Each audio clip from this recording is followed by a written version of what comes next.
Terkait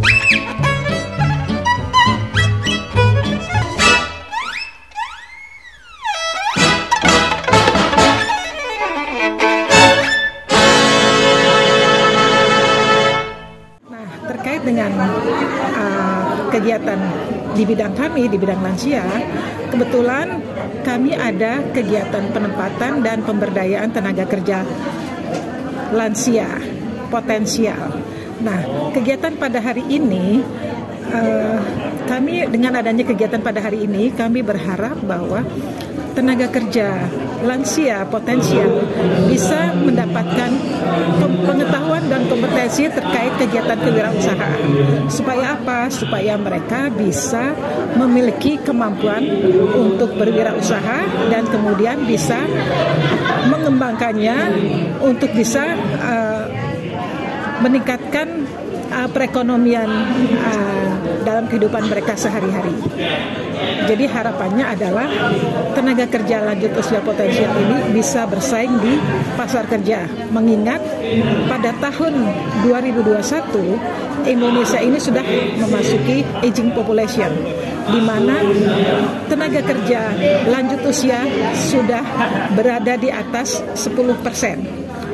Nah, kedepannya nanti juga akan Indonesia juga akan mengalami apa yang disebut dengan bonus demografi kedua, di mana jumlah tenaga kerja lansia akan sangat banyak. Untuk itu kami dari pemerintah berusaha untuk bisa memberikan kesempatan kepada tenaga kerja lansia untuk bisa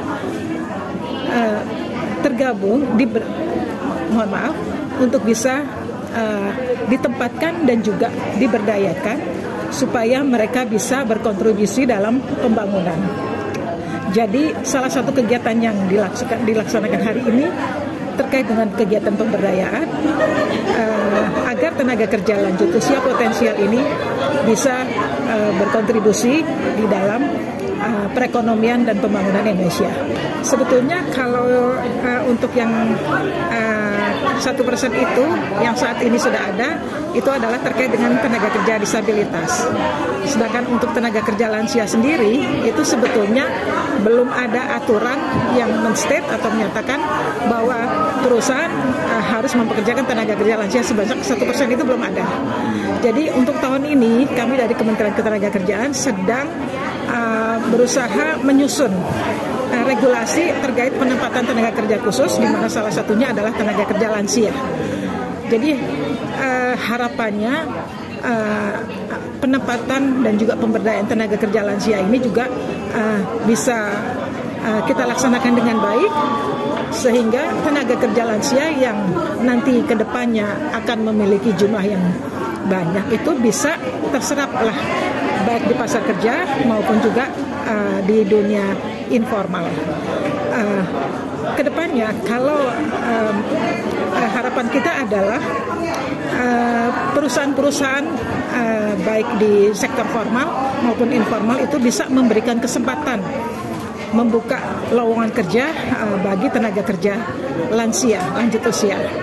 Jadi untuk saat ini memang sudah ada beberapa sih perusahaan-perusahaan yang mempekerjakan tenaga kerja lanjut usia. Harapannya nanti ke depannya akan lebih banyak lagi perusahaan-perusahaan yang bisa membuka kesempatan kerja untuk tenaga kerja lansia. Ya, karena kami juga sudah mulai berkolaborasi baik dengan Kadin maupun Apindo terkait dengan penempatan tenaga kerja di sektor formal. Dan kami juga sedang mengupayakan agar tenaga kerja lansia ini bisa diberdayakan sehingga mereka bisa memiliki kemampuan untuk bisa berwirausaha. Jadi artinya di samping di sektor formal, tenaga kerja juga nanti bisa bekerja di sektor informal, membuka kesempatan kerja untuk berwirausaha baik untuk dirinya maupun nanti untuk bisa bermanfaat kepada lingkungan sekitarnya. Jadi kalau untuk target besarannya berapa, untuk saat ini memang belum ada, tapi saat ini regulasi ini sedang kita bangun. Ya, kendala pertama itu adalah karena belum adanya regulasi. terkait dengan penempatan tenaga kerja rentan tersebut, yang saat ini sedang kami upayakan untuk bisa kami susun gitu. Jadi kalau regulasi sudah jelas, tentunya kita nggak akan terlalu sulit ya untuk bisa masuk. Tapi karena saat ini regulasinya yang belum ada, jadi saat ini kalau terkait dengan lansia, kami masih mengacu pada aturan dari Undang-Undang Nomor 13 Tahun 1998 tentang peningkatan kesejahteraan lanjut usia yang dikoordinir ya oleh atau yang dikeluarkan oleh Kementerian Sosial.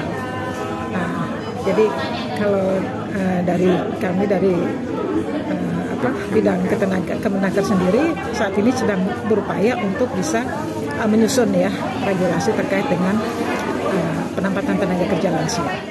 Demikian liputan kali ini, tim Radio Lansia melaporkan dari Jakarta.